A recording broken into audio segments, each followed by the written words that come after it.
മനുഷ്യന് ഇഹലോകത്ത് ലഭിക്കുന്ന ഏറ്റവും വലിയ അനുഗ്രഹമാണ് ഹിദായത്ത്, സന്മാർഗം എന്ന് പറയുന്നത്.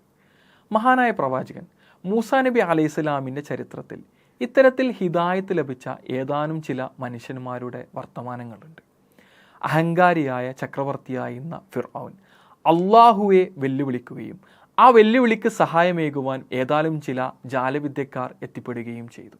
ജാലവിദ്യക്കാരും മൂസാ നബി അലൈഹിസ്സലാമും മത്സരം നടക്കുമ്പോൾ മത്സരത്തിൻ്റെ ഒരു ഘട്ടത്തിൽ ജാലവിദ്യക്കാർ തിരിച്ചറിയുകയാണ്, തങ്ങളുടെ കയ്യിലുള്ള കേവലം ജാലവിദ്യകളല്ല മൂസാ നബി അലൈഹിസ്സലാമിൻ്റെ പക്കലുള്ളത്. ദൈവികമായ കൽപ്പനകൾക്കനുസൃതമായി നടക്കുന്ന ചില അമാനുഷിക കാര്യങ്ങളാണ് മൂസാ നബി അലൈഹിസ്സലാമിലൂടെ വെളിപ്പെടുന്നതെന്ന് അവർ മനസ്സിലാക്കുകയാണ്. ഈ ഒരു ഘട്ടത്തിൽ അവർ മനസ്സിലാക്കിയ സത്യത്തെ അവരുടെ ജീവിതത്തിലേക്ക് പ്രഖ്യാപിക്കുന്നതായിട്ടാണ് നമുക്ക് കാണാൻ കഴിയുന്നത്. സൂറത്ത് തോഹയിൽ 70-ാമത്തെ വചനത്തിൽ നമുക്ക് കാണാം, അവർ പറയുന്നുണ്ട്, കാലു ആമന്ന ബിറബ്ബി ഹാറൂന വ മൂസ.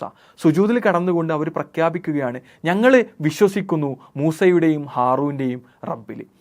സത്യം ജീവിതത്തിൽ മനസ്സിലായപ്പോൾ, അള്ളാഹുവിൻ്റെ ദൃഷ്ടാന്തങ്ങൾ ജീവിതത്തിലേക്ക് കടന്നു വന്നപ്പോൾ യാതൊരുവിധ പ്രലോഭനങ്ങളും കൂടാതെ, ഫിർഔനിൻ്റെ കടുത്ത ശിക്ഷയെപ്പോലും വകവെക്കാതെ, ഫിർഔൻ നൽകിയ വമ്പിച്ച പ്രലോഭനങ്ങളിൽ വശംവദരാവാതെ അള്ളാഹുവിലേക്ക് മടങ്ങുകയും അള്ളാഹുവിനെ ഇലാഹായി പ്രഖ്യാപിക്കുകയും ചെയ്ത ഈ ജാലവിദ്യക്കാർ നമുക്ക് ഓരോരുത്തർക്കും ജീവിതത്തിൽ അള്ളാഹുവിലേക്ക് അടുക്കുവാനും അള്ളാഹുവിൻ്റെ മാർഗദർശനത്തിൽ ഉറച്ചു നിൽക്കുവാനുമുള്ള കൃത്യമായ പ്രചോദനം നൽകുന്നുണ്ട്.